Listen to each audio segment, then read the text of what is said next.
الذين يجتنبون كبائر الإثم والفواحش إلا اللمم إن ربك واسع المغفرة. تقال العثار العظام به ويغد الهوى ككبش ذبيح بذكر الإله.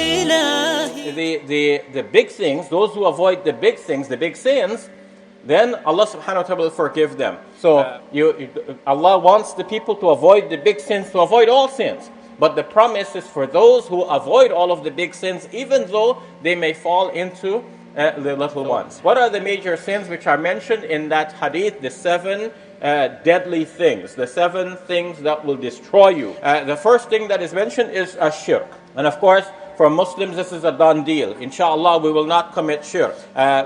We have to be watchful though, because sometimes somebody may catch us and convince us to do something that is borderline there. We don't even want to get there. We want to avoid it altogether.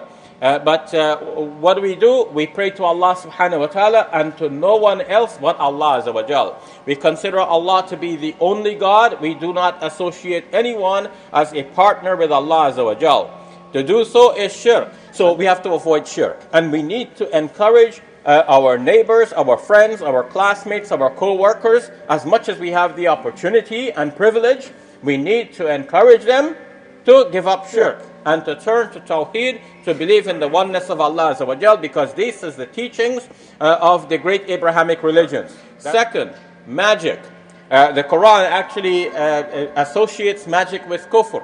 In the 2nd chapter of the Quran, in the 102nd verse, Sulaiman alayhi salam did not commit kufr, but the shayateen committed kufr. Doing what? يُعَلِّمُونَ النَّاسَ السِّحْرَ, by teaching magic to the people. So that's something we want to stay away from. Those party tricks where somebody comes with some sleight of hand, he switches the cards when you're not looking, and so this sort of thing, this is not magic. That is condemned in the Quran. That's just like illusion, or you can say sleight of hand. Black magic. Sleight of hand. But black magic is condemned. And why is it associated with kufr, and it comes close to shirk in this hadith?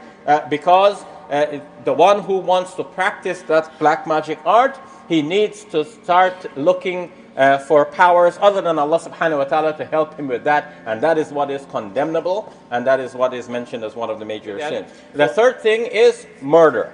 And we know that this is condemned again and again in the Quran.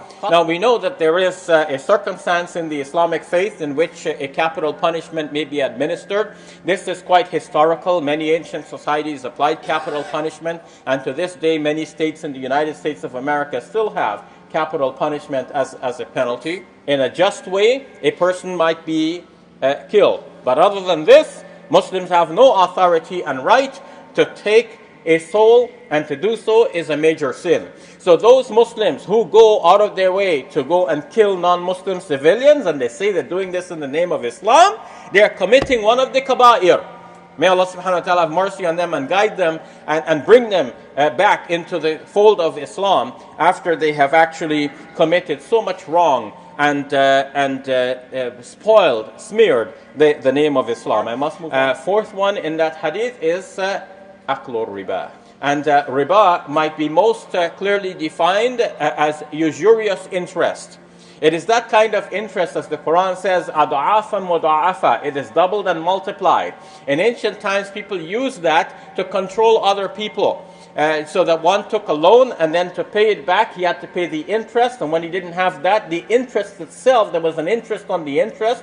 So it was doubled and multiplied until he could not possibly pay it back. He had to sell himself as a slave to his creditor. So the Quran came in defense of the poor people and people who are so oppressed to say, فَذَنْوُ بِحَرْبٍ مِّنَ اللَّهِ وَرَسُولِهِ. Take warning of a war from Allah and His Messenger. Allah is at war with those people who are oppressing others through this usurious interest system. So that's why Muslims want nothing to do with that. If we can avoid it altogether, that's best for us. That's why we don't even want to witness the contract. We don't want to write it. We don't want to be either lender or taker. But of course, if there are stringent circumstances, there is a haja, or even greater than that, there is a darura, a necessity that may force a person into taking a loan.